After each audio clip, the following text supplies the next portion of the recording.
is Lindsay Tullis. I'm a nurse practitioner student at Auburn University, and my drug class today I'll be discussing is salicylates. So in this drug class, we have aspirin, and we have a few other medications that fall under a generic dose of aspirin. Today I have my aspirin here, and I'm going to be teaching you a little bit more about the side effects, pros and cons about aspirin. So non-salicylates, these are also discussed under aspirin. These are a type of NSAID. It's a subclass of NSAID that blocks certain natural substances in your body, so we decrease pain and decrease inflammation. What else is an action of aspirin? It interferes with the blocking clotting actions and prevents any sort of clots.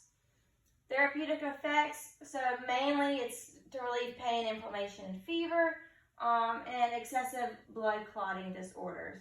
Also prevents angina, chest pain, headaches, prophylaxis of MI, strokes, and TIAs. Pharmacodynamics, so we use to prevent heart attacks and any sort of blood clotting or decreasing any sort of blood clots in patients. They are also, like we said, used for decreasing pain, inflammation, swelling, and lowering temperatures. Pharmacokinetics, absorption, so rapidly from the stomach to the intestine, is distributed when aspirin is transformed into salicylate. It is the active metabolite responsible for most anti-inflammatory effects. Metabolism is short, half-life of 15-20 minutes, mainly metabolized in the liver and excreted through the urine. So pharmacotherapeutic action, so precautions we want to teach our patients. The use of aspirin with Pepto-Bismol or any other shampoos and creams have salicylate in them, so we want to make sure you're not taking too much of Pepto with your daily aspirin if that's the case.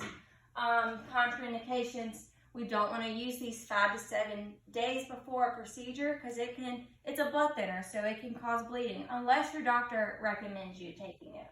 Also, patients with asthma or nasal polyps, they could be hypersensitive to salicylate. Patients that is not recommended in kidney, liver failure, eating disorders, people that are pregnant or breastfeeding, because it does cross that blood-brain barrier. And advanced drug reactions. So common side effects, we have abdominal cramps, pain, indigestion, nausea, and fever. Swelling of the feet are rare side effects. Extreme stomach pain, bloody tarry stools, coffee ground emesis, chest tightness, and irregular heartbeats. Salicylate poisoning we will talk about over here, but drug interactions we want to know are heparin, Tylenol, and Advil, which is also an NSAID, or any other dietary supplements, evening primrose, fatty acids, ginkgo, stuff like that.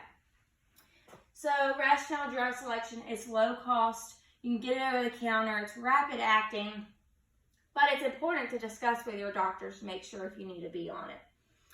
So we want to monitor salicylate toxicity overdose. So these are including vomiting, tinnitus, confusion, hyperthermia, metabolic acidosis, rhabdomyolysis, and multiple organ failure. So in these patients, make sure you're also monitoring the use of wintergreen oil. In kids, if you drink less than 5 milliliters, this can be toxic.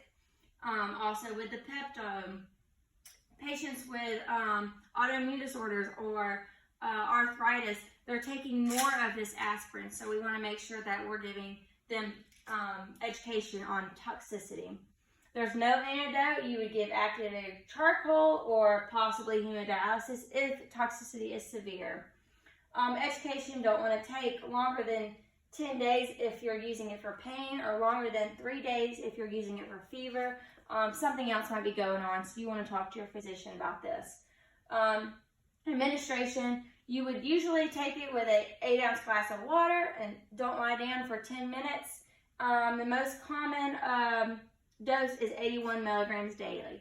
So, main takeaways. What are salicylates and what are they used to treat? Pain, inflammation, fever. prevent excessive blood clotting. What do they do in their action? They block certain receptors. They decrease swelling and pain. When do you want to prescribe? So patients that have a history of heart attack, stroke, or TIA, we want to put them on a daily aspirin. Not recommended in our kidney, liver, or eating disorder patients. And you want to also teach on patients with arthritis. What to teach our patients?